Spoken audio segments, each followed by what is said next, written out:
নমস্কাৰ। পোন প্ৰথমে মই সকলোকে ৰঙালী বিহু বহুত শুভকামনা যাচিছোঁ।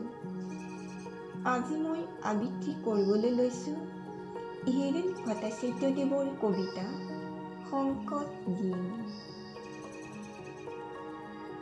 আকালৰ চোতাল, শস্যৰ পথাৰ উদং, কিশোৰৰ হেৰাল শব্দ স্বাধীনতা, গৰ্ভৱতী নাৰী নিতাত নিহত, মূলত কি বিন, ওচন গ'ল গাঁও, নষ্ট নগৰ, মৃত্যুৰ মলিন ছাঁ, অচিল বনিজ, পাপ মুদ্ৰাৰ পৰিভৰ।